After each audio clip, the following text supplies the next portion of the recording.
Dios les bendiga. Vamos entonces a iniciar nuestra enseñanza de hoy día. Nos toca el capítulo 3 de Romanos. Hemos ido avanzando de a poquito, pero hemos avanzado. De hecho, hemos avanzado rápido, porque si pudiésemos avanzar verso a verso, igual se podría. Pero la idea es que podamos ir terminando ciertas cartas para avanzar a la siguiente. Y el capítulo 3 nos va a tomar, yo creo que aproximadamente unas ah, 3 o 4 enseñanzas más. Damos también un saludo grande a todos los que nos escuchan en el podcast por YouTube y invitamos a todos nuestros hermanos que se conectan a través de Zoom a que luego compartan también ahí el canal para que sea de bendición para quienes ustedes quieran. Pueden enviarlo a conocidos, amigos y que pueda ser el canal también de bendición para sus amigos que puedan escuchar ahí un mensaje que pueda ayudarle en sus vidas en general. Así que dicho todo eso, vamos a iniciar nuestra clase hoy día del capítulo 3 de Romano. La primera parte que vamos a estudiar hoy día van a ser los primeros 8 versos, capítulo 3 verso 1 hasta el 8. Dice el verso 1. Bueno, parte con un entonces, ustedes subentienden, con el tiempo que llevamos estudiando, que todo esto proviene entonces respecto a lo que vinimos estudiando la semana pasada, el capítulo 2, que ahora antes de partir voy a hacer una especie de resumen cortito para que nos introduzcamos en lo que nos va a enseñar el capítulo 3 y sus primeros versos hoy día. Entonces, ¿qué se gana con ser judío o qué valor tiene la circuncisión? Mucho, dice Pablo, desde cualquier punto de vista. En primer lugar, a los judíos se les confiaron las palabras mismas de Dios, o por ahí creo que la versión 60 o la de 1909 dice el oráculo de Dios, ¿sabes? Haciendo referencia, por supuesto, a las profecías, todo eso que recibieron los judíos. En primer lugar, a los judíos se les confiaron las palabras mismas de Dios, pero entonces, si a algunos les faltó la fe, ¿acaso su falta de fe anula la fidelidad de Dios? De ninguna manera. Dios es siempre veraz, aunque el hombre sea mentiroso. Así está escrito, que seas tenido por justos tus palabras y que triunfes cuando te juzguen. Verso 5. Pero si nuestra injusticia pone de relieve la justicia de Dios, ¿qué diremos? ¿Que Dios es injusto al descargar sobre nosotros su ira? Hablo en términos humanos. De ninguna manera, si así fuera, ¿cómo podría Dios juzgar al mundo? Verso 7. Alguien podría objetar, si mi mentira destaca la verdad de Dios y así aumenta su gloria, ¿por qué todavía me juzga como pecador? ¿Por qué no decir, hagamos lo malo para que venga lo bueno? Así nos calumnian algunos, dice Pablo, asegurando que eso es lo que enseñamos, pero bien merecida se tiene la condenación. Eso es lo que nos presentan los primeros 8 versos del capítulo 3.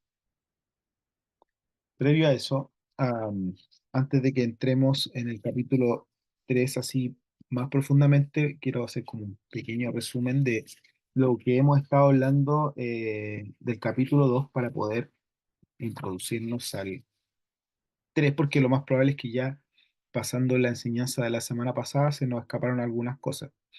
En el capítulo anterior que estuvimos estudiando, capítulo 2, Pablo concluye con un párrafo en el que se pone de manifiesto la condición pecaminosa del judío. Recuerden que Pablo partió hablando del pecado en el mundo gentil, apuntando principalmente a lo que sucedía en todo el Imperio Romano, ¿cierto? Recuerden que en alguna enseñanza conversamos un poquito lo ah, absolutamente inmoral que era el mundo de la época, hablando del mundo no judío, sino del gentil, que era liderado y dirigido por el Imperio Romano, pero a su vez luego Pablo ahora viene a hablarle al pueblo judío, que también ellos no estaban exentos de la culpa de sus pecados. Así es que Pablo viene primero a poner de manifiesto la condición pecaminosa del judío que descansa en ellos, por supuesto, enseñamos en aspectos externos que para ellos eran los más importantes, sin importarles la condición del corazón. Aparentemente podría suponerse en una lectura un poco superficial que de algún modo el apóstol está menospreciando tal vez, y tal vez puede ser que en alguna de las enseñanzas que hemos tenido ustedes lo han visto así. Parece ser que en algunos puntos, aspectos, el apóstol Pablo pudiese estar menospreciando lo que es la condición del pueblo judío, como algo de poca o casi de ninguna importancia, sostenida sobre una aparente devaluación de las señales de identificación como era la circuncisión, ¿cierto? Que Pablo habla en contra de eso y dice puntualmente la verdadera circuncisión que vale es la del corazón, no la externa, etcétera. Eh, Quizá pareciese que Pablo le está restando importancia a todos esos aspectos tan, eh, tan parte, tan tradicional y tan religioso del pueblo judío. Sin embargo, en el capítulo 2 verso 25 dice que en verdad la circuncisión aprovecha, ese es bueno, en lo que insinúa que pudiera tener cierta utilidad. Así que de otro modo, la ley de Dios es también buena y provechosa, y Pablo lo dice, la ley es buena, es justa, es santa. Entonces la ley, está diciendo Pablo, también la ley de Dios es buena y provechosa, pero solo sirve de elemento condenatorio para quien voluntariamente la quebranta. Por lo tanto, a la vista de todo esto, a la vista de ello, ah, alguien podría preguntarse, ¿tiene alguna ventaja el ser judío? Y a esta pregunta, entonces, le va a dar una respuesta en la primera parte de este capítulo que estamos leyendo hoy día, capítulo 3 mediante una enfática respuesta. Pablo dice mucho y de todas maneras, que sí tiene un provecho importante el ser judío. Entonces, se extiende durante esta afirmación en todos estos versos que hemos leído, verso 1 hasta el 8. Se extiende en todo esto. Y terminando este párrafo aclaratorio, vuelve a retomarse el tema inicial de la demostración de la condenación de todo el hombre y por tanto en la presentación de la realidad y la universalidad del pecado que afecta tanto a judíos como a gentiles, Pablo empieza a dictar todo eso y ustedes recuerdan lo que estudiamos en el capítulo 2 la semana pasada respecto a esto mismo. Por lo tanto, el interés argumental del apóstol o de, de esta carta que él envía a los romanos está en demostrar que todo el mundo inexorablemente es culpable delante de los ojos de Dios. Eso es lo que puntualmente quiere el apóstol señalar. Dicho esto, vamos entonces a nuestro capítulo 3. Parte con esta pregunta. Entonces, ¿qué se gana con ser judío o qué valor tiene la circuncisión? Sí, si anteriormente Pablo viene a de alguna manera o visto de algún modo atacando casi a estas tradiciones o la religión judía, pero lo hacía por culpa de ellos mismos que habían visto esto como algo solamente externo y no estaban preocupados de lo más importante que era el corazón internamente. Entonces hace esta pregunta. Después de todo esto surge la pregunta, ¿qué se gana con ser judío? ¿Qué valor tiene la circuncisión? Porque a esta altura pareciera que Pablo estuviese oyendo como una objeción de parte de alguien. Es como si alguien le dijera, si para llegar a hacer algo uno debe ser un judío internamente y debe haber experimentado la circuncisión del corazón, como tú nos estás diciendo en el capítulo 2, entonces Pablo, ¿hay alguna ventaja en ser judío en el sentido literal más amplio? ¿O en haber sido circuncidado físicamente sirve de algo? Pareciera que alguien estuviese objetando esto, planteado en el capítulo 2 del apóstol Pablo. ¿Hay alguna ventaja de cualquier tipo que sea en pertenecer a la nación judía? Y Pablo les contesta en el verso 2 mucho, desde cualquier punto de vista. En primer lugar, les dice Pablo, ustedes los judíos fueron a quienes Dios les confió sus mismas palabras. Su misma palabra la tienen ustedes, Dios se las confió. Por lo tanto, es mucho la ventaja de pertenecer al pueblo judío, le está diciendo el apóstol. Y entre los muchos pasajes que demuestran que los judíos como pueblo recibieron privilegios, de alguna manera llamarlos privilegios, por sobre todas las otras naciones, están los siguientes. Por ejemplo, el Salmo 147, verso 20, que yo lo tengo anotado, dice, esto no lo ha hecho con ninguna otra nación, jamás han conocido ellas tus decretos. Y hay una expresión de alabanza, dice, aleluya, alabado sea el Señor, porque ninguna otra nación tuvo la ventaja de conocer los mandamientos, la ley y los decretos del Señor Y dice claramente el salmista, ninguna otra nación jamás han conocido ellos tu decreto, solo nosotros, los judíos. Amós capítulo 3 verso 2 parte A, dice, solo a ustedes, le dice el profeta Amós a Israel, solo a ustedes los he escogido entre todas las familias de la tierra. Así que desde esta perspectiva y muchos textos más que están anotados ahí, Mateos capítulo 22, verso 1 al 8, Lucas 13, 6, 14, 16, verso 17 y verso 24, y especialmente Romanos capítulo 9, verso 4 al 5, donde el apóstol vuelve a este tema que estamos hablando y lo amplía mucho más si ustedes de alguna forma quieren luego estudiarlo. Eh, Cuando Pablo pasa lista mentalmente las prerrogativas judías, hay un punto que descolla o que sobresale por sobre los demás, y es saber que a los judíos y a ninguna otra nación se les entregó ese alto honor o ese gran privilegio de ser los custodios de los oráculos o la palabra profética de Dios.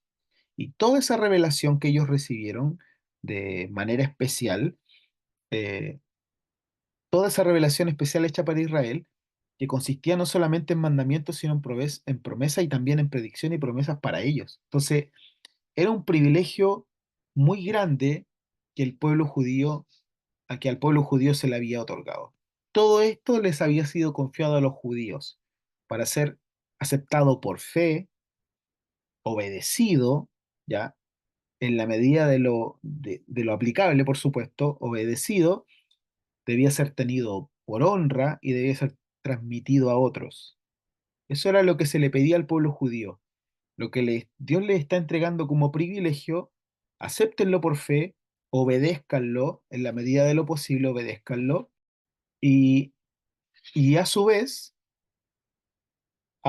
ténganlo por honra y transmítanlo a otros. Ahora, esos privilegios, puntualmente, por supuesto que son los que aquí eh, se hablan respecto al pueblo judío, esos privilegios implican deberes. Los honores van de la mano con las responsabilidades. Por ello les he planteado ese texto que por supuesto está dentro de otro contexto, pero también nos sirve para puntualizar que a quien se le da más, dice el Señor, Jesús dice a quien se le es entregado más, se le exige más o se le aumenta la responsabilidad. Si le damos un privilegio, tiene una mayor responsabilidad. Y eso en todo ámbito de la vida en general. Los privilegios implican deberes, los honores van de la mano con las responsabilidades. Ah, podríamos afirmar honestamente, si es que lo analizamos de principio a fin, vamos a decir, desde Éxodo en adelante, podríamos decir honestamente que Israel se había hecho cargo de estas responsabilidades, que había sido fiel a lo que se le había confiado. Y de no ser así, ¿qué se podría decir? Bueno, aquí Pablo continúa con su exhortación, verso 3 y verso 4 de este capítulo 3 y dice, pero entonces, si a algunos les faltó la fe, aquí hay que puntualizar que Pablo utiliza muchas expresiones que no engloban a la nación judía por completo, sino que va exceptuando. Y dice, si a algunos les faltó la fe, ¿acaso su falta de fe anula la fidelidad de Dios? De ninguna manera, Dios es siempre veraz, aunque el hombre sea mentiroso. Así está escrito, que seas tenido por justo en tus palabras y que triunfes cuando te juzguen. Desde ahí, desde esa vereda, que el punto 1.1 que estamos tratando hoy lleva por título la fidelidad de Dios y la infidelidad humana. Así es que la nación de Israel había sido bendecida con muchos beneficios, es algo que no puede ser puesto en tela de juicio. Eso está más que comprobado, lo hemos estudiado y reestudiado. Eso no se puede poner en tela de juicio. Pero ¿acaso este hecho, considerado en sí mismo, garantizó de alguna manera o garantiza para ellos un futuro prometedor? No necesariamente. No quiere decir que por todos estos beneficios que tengan, les garantiza un futuro necesariamente prometedor. según lo que está enseñando el apóstol Pablo. Si los judíos esperan la bendición especial de Dios, mejor que sean fieles en lo que se les ha confiado. Si no cumplen en ser una bendición para las naciones, que era y es y sigue siendo la obligación que se les entrega como responsabilidad a causa de este privilegio de ser los portadores de los oráculos de Dios, de la palabra misma de Dios. Si ellos no cumplen con el ser una bendición para las demás naciones, entonces el ser una luz para las demás naciones, su futuro necesariamente va a ser oscuro. ¿Qué quiere decir Pablo? ¿Que todos los judíos estaban perdidos? No lo hace en ninguna parte, no lo dice. Con mucho tacto, con mucha misericordia, él afirma, como les dije anteriormente en el verso 3, él dice, pero si a algunos les faltó la fe. Así que con mucho cuidado Pablo va palabra por palabra, muy cuidadosamente dictándosela a su amanuense, escribe esto tal cual como te lo estoy diciendo, y él dice algunos. Así que de alguna manera el apóstol Pablo con mucho cuidado, con mucho tacto, con mucha misericordia, él afirma que algunos de ellos eran fieles, que algunos judíos sí lo eran, a pesar de que en su gran mayoría habían sido infieles a Dios y no habían sido responsables con los privilegios que se le habían otorgado, sí él no podía negar que algunos sí habían sido fieles de alguna manera a Dios. Así es que, dado que Dios es fiel, aquellos judíos que le son fieles y que por ende son fieles a aquellos que le ha sido encomendado, ciertamente iban a recibir el cumplimiento de las promesas. Ellos sí han de recibir, según lo que plantea Pablo, este cumplimiento de las promesas. Pero el Dios que es fiel a sus promesas de bendición, lo es también en sus promesas de juicio frente a la desobediencia, y eso es innegable. Así como Él es fiel a cumplir con sus promesas de bendecir a la nación por su obediencia, también era justo en que si no eran fieles a las promesas de Dios y a lo que se les pedía, Dios iba a ser justo también frente a su juicio ante la desobediencia de su pueblo. Por ahí, por ejemplo, encontramos algunas escrituras que nos pueden apoyar. Según de Timoteo 2:11, 2:11 al 13 dice, este mensaje es digno de crédito.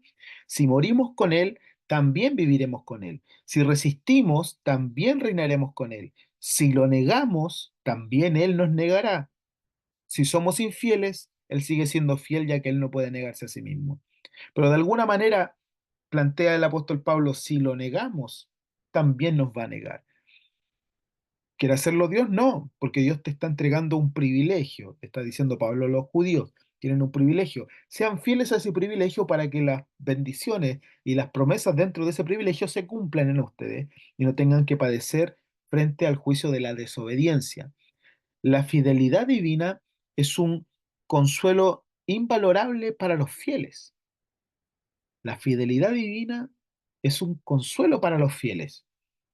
Una grave advertencia, por supuesto, para los que están en peligro de volverse infieles y un presagio de perdición para los que continúan siendo indignos de confianza de parte de Dios. Así que en este cuadro que estamos leyendo, que escribe el apóstol Pablo a Timoteo, la mera sugerencia de que Dios pudiera llegar a ser infiel hace temblar al apóstol y él exclama, de ningún modo, Dios no puede ser infiel, él no puede negarse a sí mismo.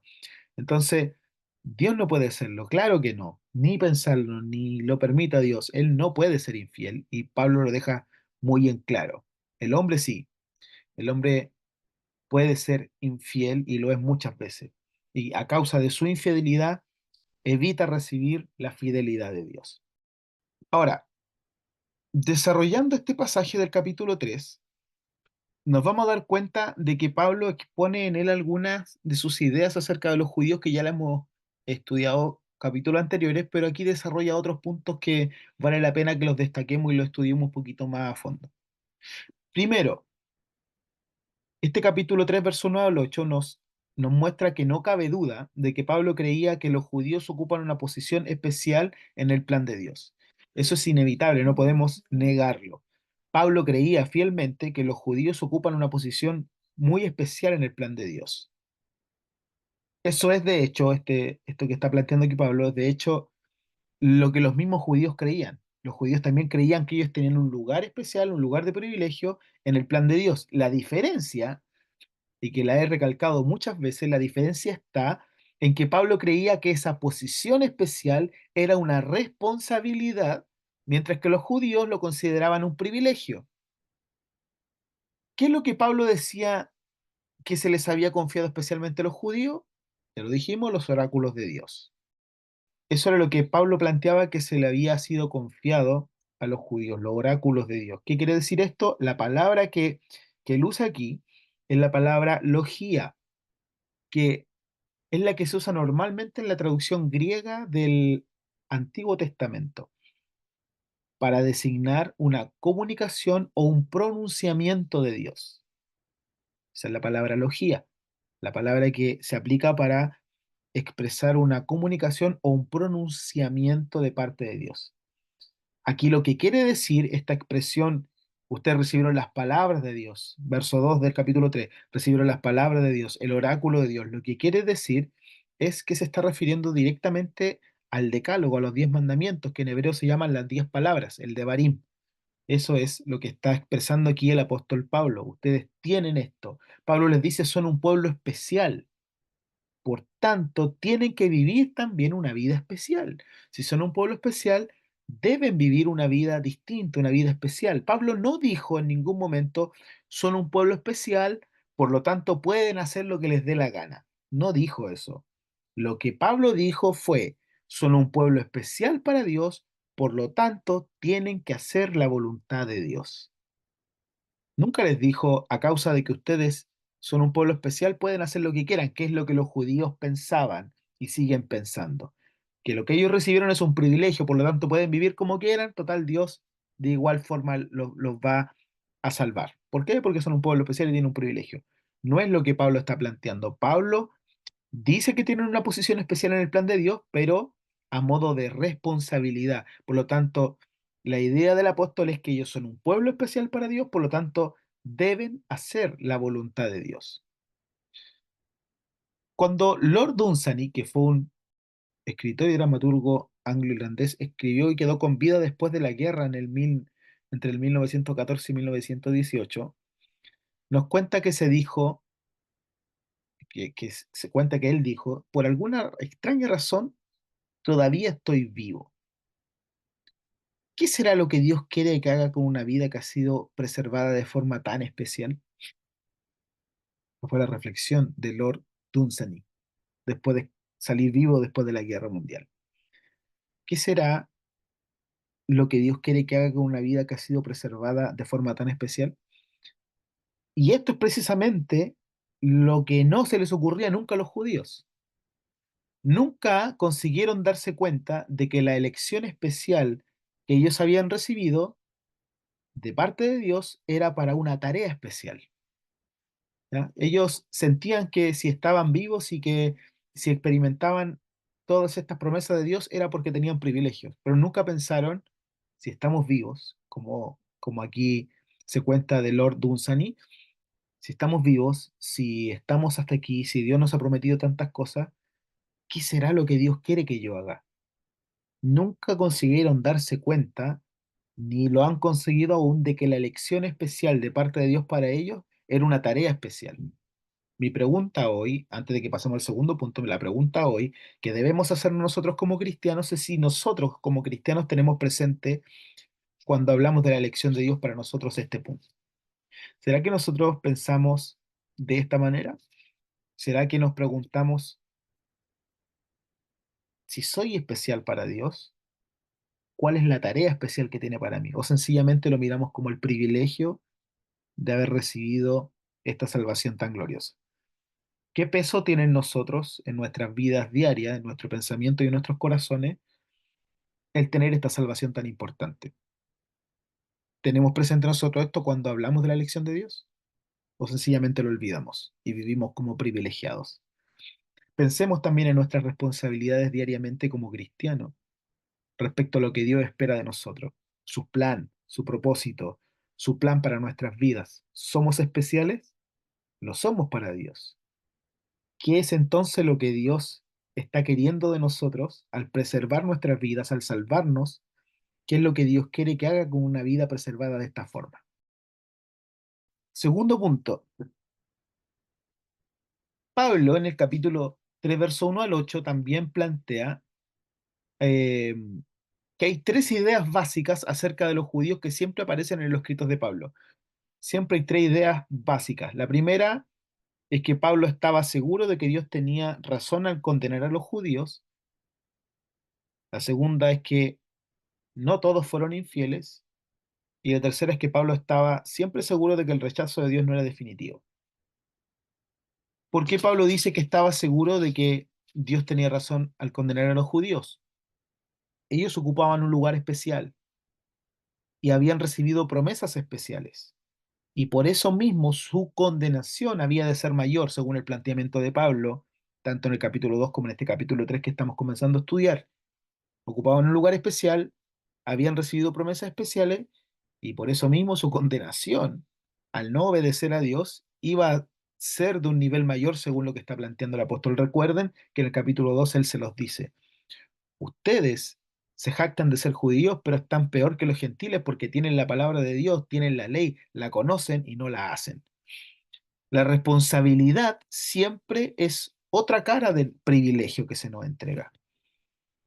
Cuantas más oportunidades tiene una persona para hacer el bien, mayor va a ser su condenación por hacer el mal. Mientras más oportunidades tenemos para hacer lo bueno, mayor va a ser la condenación que tengamos por hacer lo malo. Porque si Dios nos entrega la oportunidad de hacer lo bueno y no lo hacemos y hacemos lo malo, entonces definitivamente nosotros mismos nos estamos condenando aún mucho más frente a esto, que es lo mismo que le pasaba al pueblo judío. ¿Por qué? Porque los gentiles eran una nación que no sabían, y esto ya lo revisamos en el capítulo 1 y capítulo 2, no sabían, no tenían este privilegio de tener la ley de Dios. Por lo tanto, eran condenados en base a su ignorancia. Eran juzgados de todas formas en base a su ignorancia, pero qué gran peligro corren o corremos quienes nos hacemos responsables de ese conocimiento, si sabemos por dónde debemos ir y no lo hacemos. Por ahí la palabra de Dios nos enseña que es pecado el saber hacer el bien y no hacerlo. Por lo tanto, cuantas más oportunidades tiene la persona para hacer el bien, mayor será su condenación por hacer el mal. Luego Pablo plantea, dijimos, que no todos fueron infieles. Pablo nunca se olvidaba del resto que era fiel y estaba completamente seguro de que ese resto fiel era, aunque era un pequeño remanente, aunque fuese un grupo muy pequeño en número, era el verdadero Israel, porque no solamente tenían la señal externa de la circuncisión, sino que también habían circuncidado su corazón, internamente se mantenían fieles a Dios, por lo tanto, siempre Pablo tenía presente que había un pequeño grupo que sí era fiel, un pequeño resto que sí era fiel y que era el verdadero Israel. Los demás habían perdido sus privilegios y estaban bajo condenación, que es a los que le habla en el capítulo 2. Ustedes se sientan privilegiados, pero perdieron sus privilegios por culpa de ustedes mismos y están bajo condenación, por lo tanto, no pueden ser justificados por sus obras externas, sino que necesitan que Cristo venga y circuncide sus corazones a través de su espíritu y de su salvación, etcétera. Ya no eran verdaderos judíos. El resto era el verdadero pueblo de Dios. ¿Quiénes? Los que eran fieles al plan de Dios con sus vidas. Y tercero, Pablo estaba siempre seguro de que el rechazo de Dios no era definitivo. Así que la consecuencia de ese rechazo fue que se abrió la puerta a quienes? A los gentiles, rechazados momentáneamente. Eso está en Romanos, en algún momento vamos a llegar a Romanos capítulo 12, 13, de ahí para adelante, que se habla mucho de la nación de Israel. Ese rechazo Pablo estaba seguro que no era definitivo. Sencillamente la consecuencia de que se produce este rechazo de parte de la nación abre una puerta para para el pueblo gentil, para los no judíos, para los despreciados por los judíos, para quienes los judíos los trataban como perros. Para esos gentiles se abre una puerta.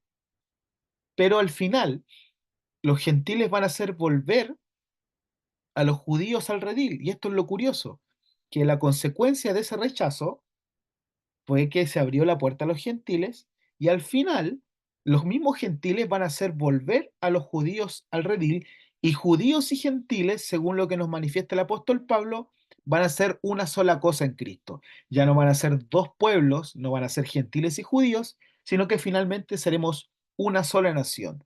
De ambas naciones, dice Pablo, Dios hizo una sola, su iglesia.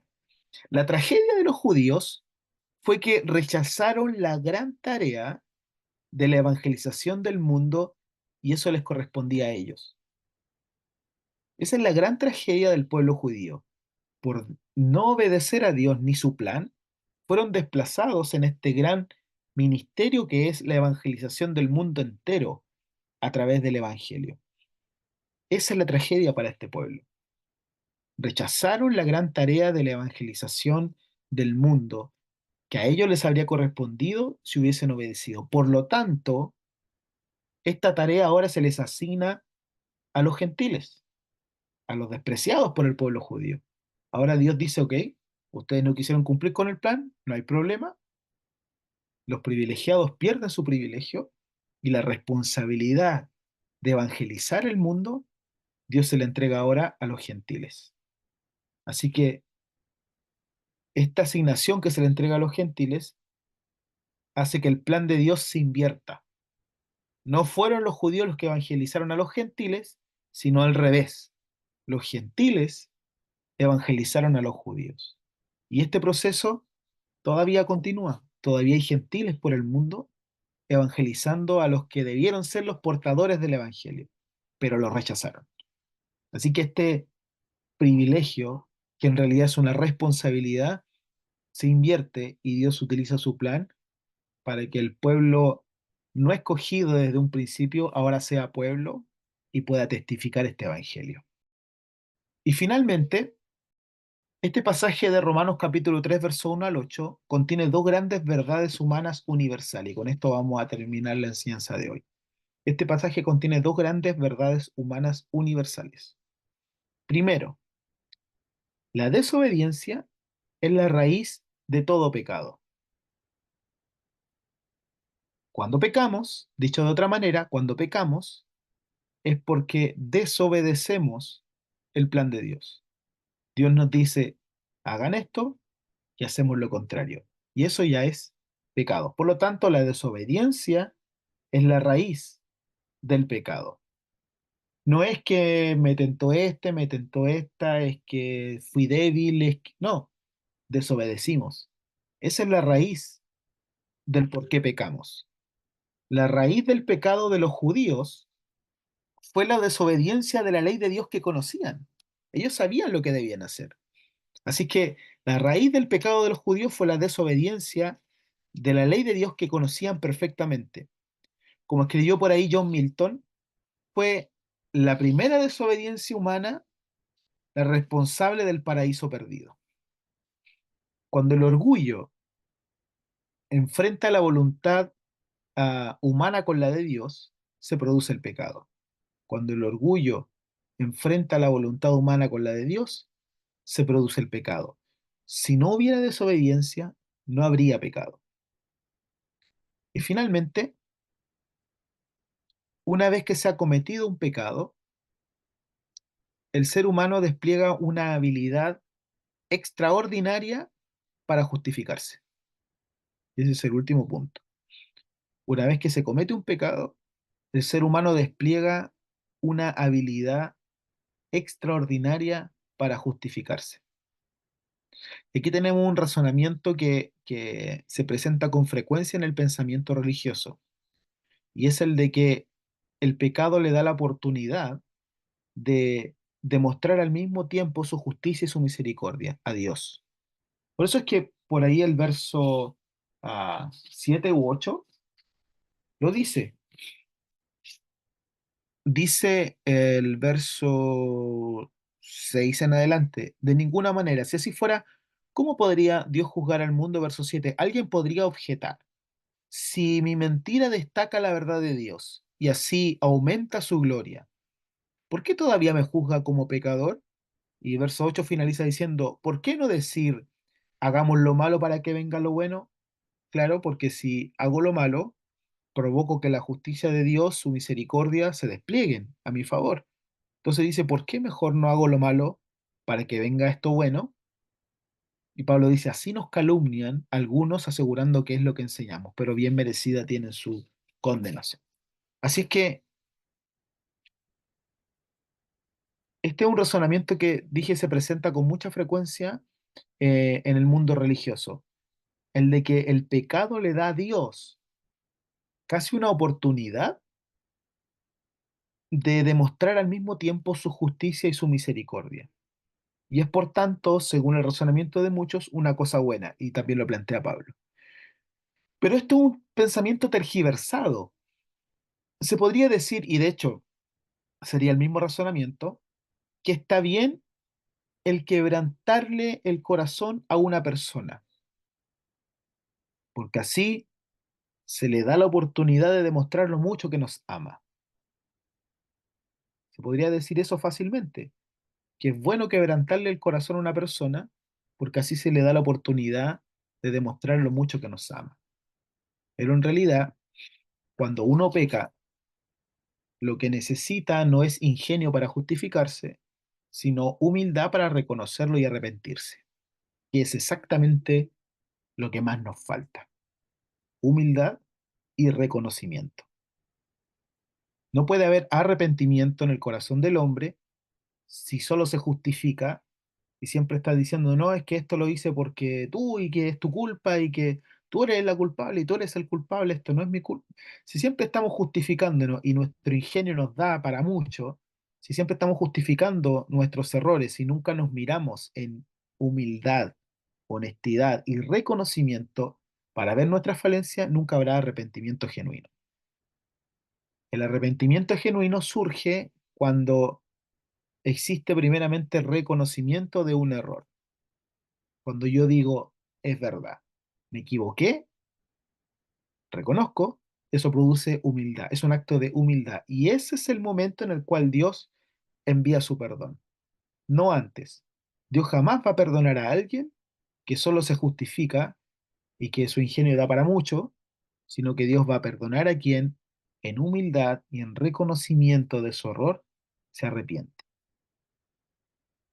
Así es que esa sería nuestra enseñanza de hoy, que espero sea de no solamente conocimiento para nosotros, como siempre lo digo, sino que nos ayude a tomar estos consejos que nos deja el estudio de la palabra. Siempre tratamos de no solamente hacer una exégesis productiva del texto que estamos estudiando, sino que siempre la palabra tiene que dejarnos algo en nuestros corazones que nos permita ser transformados, porque ese es el poder de la palabra. La palabra leída y estudiada solamente como un libro más de conocimiento lo puede hacer cualquiera. Cualquiera tiene la herramienta y todo a su mano para tomarlo y estudiar la palabra y sacarle provecho. Pero la palabra leída, exhortada, que nos permite sacarle un provecho de consejo para nuestras vidas, que nos permita ser transformado en nuestra manera de pensar, nuestro razonamiento es la que produce vida. Y qué bueno entender que todos estos primeros versos no solamente nos están apuntando hacia una nación que hizo lo malo, sino que el apóstol Pablo nos está enseñando a través de ella que nos demos cuenta que como cristianos tenemos una responsabilidad importante. Somos los portadores de un mensaje glorioso, somos los portadores de un evangelio poderoso. Recuerden que Pablo lo primero que dice, yo estoy predicando un evangelio de poder. Por lo tanto, el evangelio que tú recibiste no es solo para que te salves tú, no es solo para tu beneficio personal, sino que el evangelio que recibiste es un evangelio que nos invita a dar, a entregar. No podemos llenarnos de conocimiento y demás saber de parte de Dios si solo lo acumulamos y no se lo entregamos a nadie. Qué bueno que tengamos las herramientas y la capacidad de instruirnos, pero de nada sirve si cuando vemos a alguien necesitado no le invitamos a conocer el poder transformador del Evangelio. Así es que tomemos esta palabra, veamos la responsabilidad grande que el Señor nos ha entregado, abracemos esta responsabilidad y de una u otra manera propaguemos este Evangelio con nuestras vidas. Y finalizamos con este último punto que es de gran relevancia para nosotros, en la importancia de aprender a reconocer, que es un aspecto súper difícil en el ser humano. El reconocimiento de nuestros errores, el reconocimiento de cuando nos equivocamos. Pidámosle al Señor que nos entregue humildad para reconocer. Hay que aprender a tener un corazón humilde, manso y decir, la embarré, me equivoqué, no soy perfecto, me equivoco constantemente, cometo errores con cualquier ser humano, pero el reconocer y el ser humildes nos hace grande ante Dios. No necesitamos crecer ante los hombres. Usted y yo no necesitamos que los hombres nos miren y digan, oh, qué grande este personaje. No podemos buscar eso ni buscamos eso. Si usted está buscando eso, está en el camino equivocado. Salga de ahí y vuelva al camino correcto. El camino correcto es que Dios nos mire, que Dios nos mire y vea esa actitud en nosotros, nos va a poner en el lugar correcto ante los ojos de Dios y vamos a poder abrazar su perdón. Sé que todos los que estamos aquí diariamente necesitamos el perdón de Dios, porque de una u otra manera, con nuestros pensamientos, con nuestras actitudes, con nuestras palabras, con nuestro carácter, con una reacción, con una mala mirada, con escuchar lo que no hay que escuchar, con hablar lo que no hay que hablar, con mirar lo que no hay que mirar, de muchas maneras. La palabra enseña que todos pecamos continuamente de diferentes maneras. Diariamente necesitamos el perdón de Dios, pero para que exista perdón debe haber primero humildad y reconocimiento en nuestros corazones y no un sinfín de justificaciones baratas que no sirven para nada. Que esa palabra justificarnos se salga un poquito de nosotros cuando estemos ante Dios. Siempre digo que es lo más tonto intentar justificarnos ante el que todo lo sabe y todo lo ve y sabe que actuamos de manera inadecuada. Primero nos mentimos a nosotros mismos y luego intentamos mentirle al que todo lo sabe. Así es que la manera adecuada de vivir ante los ojos de Dios es con reconocimiento y con humildad. Hermano Michael, ¿por qué no nos guían en una oración para finalizar la enseñanza del día de hoy? Dios le bendiga, muchas gracias por su apoyo. Amén. Señor Jesús, gracias le damos, Padre, por este tiempo que hemos tenido de enseñanza en esta tarde, tarde-noche ya, Jesús. Gracias por lo que nos enseñas un día más, por lo que hablas a nuestras vidas, a nuestros corazones, Señor Jesucristo, por esta hermosa enseñanza que queda en nosotros, Señor Jesús, y que quizás si bien tenemos entendido de que tenemos la responsabilidad de predicar el Evangelio, Señor Jesucristo, es necesario recordarlo, Padre Santo, es necesario traerlo a la memoria, Señor, de que en nosotros fue puesta la responsabilidad de ir y predicar el Evangelio, Señor, aquella labor que tuvo el pueblo de Israel pero que no la tomaron, Señor, que no fueron capaces de abrazarla, que no lo entendieron, Señor Jesús, sino que entendieron más bien como un privilegio para sus vidas, Señor. Nosotros hoy tenemos ese privilegio, Señor, porque cuando te amamos, Señor, se convierte en un privilegio el poder predicar tu palabra, el poder anunciar el Evangelio a quienes lo necesitan, Señor, pero debemos vivirlo realmente como una responsabilidad que ha sido puesta en nosotros. No podemos vivir, Señor Jesús, de la misma manera que vivíamos antes de conocerte. Ya no podemos vivir nuestros días, Señor Jesús, como cualquier otra persona que no te ha conocido a ti, sino que realmente debemos preguntarnos, como nos enseñaba en este día, Señor Jesús, ¿qué es lo que quieres de nosotros, Señor? ¿Qué es lo que quieres de alguien que ha sido salvado, de alguien que ha sido preservado, Señor Jesús, en medio de un mundo, Señor, tan perverso, en medio de un mundo que va en perdición cada día? ¿Qué es lo que quieres, Señor, de mí? ¿Qué es lo que quieres de cada uno de los que estamos conectados el día de hoy, Señor Jesús?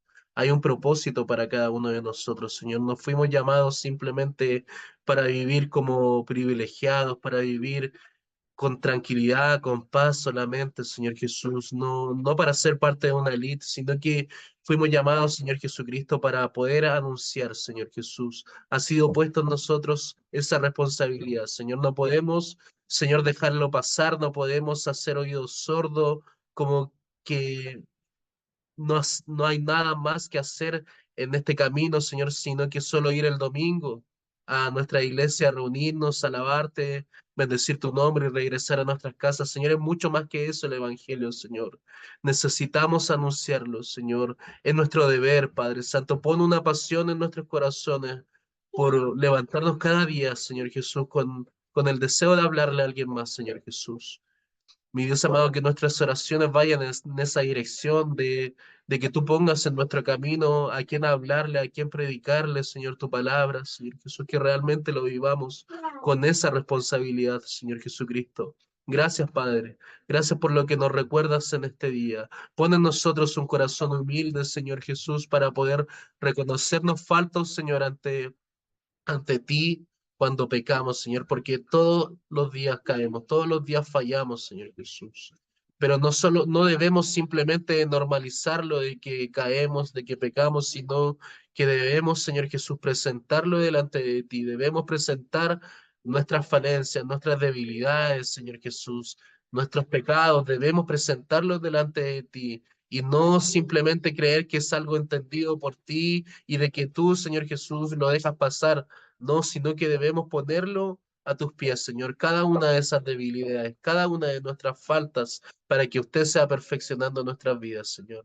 Gracias, Señor Jesús, por este hermoso tiempo de enseñanza que hemos tenido el día de hoy. Bendiga cada hogar, Señor, de mis hermanos que están en esta pantalla, Señor Jesucristo. Bendice sus familias, Señor Jesús, representadas.